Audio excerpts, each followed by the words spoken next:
जय श्री कृष्ण। नटखट कान्हा की कहानी। एक बार कान्हा जी एक गोपी के घर में चोरी से गए और कमरे के बीचों बीच एक मटकी में माखन दिखाई दिया। कान्हा जी ने कहा, अरे वाह, आज तो इस गोपी ने मेरे माखन का पूरा प्रबंध किया है। लेकिन कान्हा जी ने सोचा कि कहीं मुझे पकड़ने के लिए कोई जाल न बिछाया हो। कान्हा जी ने शंकाशील होकर चारों तरफ देखा, कहीं भी कोई नहीं था, कोई आवाज़ भी नहीं थी। तब कान्हा जी बेफिक्र होकर मटकी के पास आराम से बैठकर माखन खाने लगे। तभी दूसरे कमरे से गोपी आई और कान्हा के सामने खड़ी हो गई। कान्हा जी ने गोपी को देखकर कहा, आओ गोपी आओ, माखन खाओगी? अब गोपी का मुख देखने जैसा हो गया। गोपी बोली, अरे वाह, मेरे ही घर में आकर मुझे ही खाने का न्योता दे रहा है। तब कान्हा जी ने चारों तरफ देखा और फिर बड़ी मासूमियत से बोले, ओहो, तो ये तेरा घर है? मैं तो माखन की खुशबू से यहाँ आ गया, मुझे तो ज्ञात ही न रहा, ऐसा लगा कि ये मेरा घर है। एक बात बता गोपी, तू रोज़ कथा में जाती है, फिर भी तेरा मेरा क्यों करती है? अब गोपी थोड़े क्रोध से बोली, अरे वाह, एक तो मेरे घर में चोरी करता है और मुझे ही शास्त्रों का ज्ञान दे रहा है।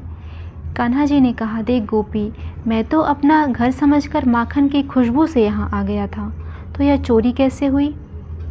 अभी तो माखन खाना शुरू ही कर रहा था, इतने में तू आ गई।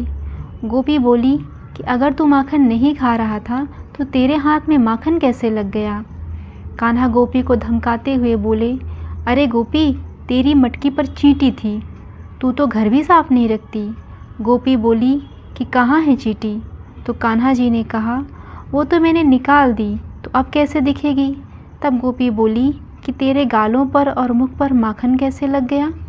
तब कान्हा जी बड़े मासूमियत से बोले, वो तो मेरे मुख पर मक्खी बैठी थी, तो उसे उड़ाने में माखन मेरे मुख पर लग गया। गोपी बोली कि देख कान्हा, मुझे बातों में मत बहका, यह भोलापन किसी और को दिखाना। आज तो तुझे मैंने रंगे हाथ चोरी करते हुए पकड़ा है, आज तो तुझे बांधकर यशोदा मैया से कहूँगी। अब गोपी ने लाला को घर में खंभे के साथ डोरी से बांध दिया है। कन्हैया का श्रीअंग बहुत कोमल है। गोपी ने जब डोरी कसकर बांधी तो लाला की आंखों में आंसू आ गए। कान्हा की आंखों में आंसू देखकर गोपी को दया आ गई। गोपी ने सोचा लाला को दुख होगा, इसलिए गोपी ने डोरी थोड़ी ढीली कर दी। लेकिन फिर पड़ोस की सखियों को खबर देने गई कि मैंने लाला को बांधा है। गोपी बाहर जाने के लिए जरा सा मुड़ी ही थी कि तब बाल कृष्ण सूक्ष्म शरीर करके डोरी से बाहर निकल गए और गोपी को अंगूठा दिखाकर कहा कि अरे गोपी, तुझे तो बांधना भी नहीं आता। कान्हा जी को छूटा हुआ देख गोपी अचंभित होती है। फिर गोपी कहती है, तो मुझे बता किस तरह बांधना चाहिए? गोपी को तो बाल लाला के साथ खेल खेलना था। तब कान्हा गोपी को बांधते हैं। थोड़ी देर बाद गोपी कहती है, लाला, अब मुझे समझ आ गया कि कैसे बांधना है, अब मेरी डोरी छोड़, मैं फिर से बांधती हूँ तुझे। तब कान्हा अंगूठा दिखाते हुए और चढ़ाते हुए गोपी के पास बैठ जाते हैं। गोपी बहुत मनाती है कान्हा को रस्सी खोलने के लिए। फिर गोपी रोने का नाटक करने लगती है ताकि कान्हा को उस पर दया आ जाए और वो रस्सी खोल दें, लेकिन कान्हा जी ऐसा नहीं करते। गोपी को रोते देखकर कान्हा जी भी गोपी के पास बैठकर रोने लगते हैं। गोपी बोली, कान्हा, बंधी हुई तो मैं हूँ, तो तू क्यों रोता है?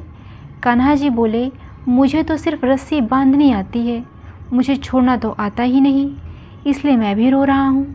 अर्थात कान्हा जी कभी भी किसी का साथ नहीं छोड़ते। भगवान जी हर जगह हर समय प्रत्येक जीव के साथ रहते हैं। तो ये थी नटखट कान्हा जी की कहानी। जय श्री कृष्ण।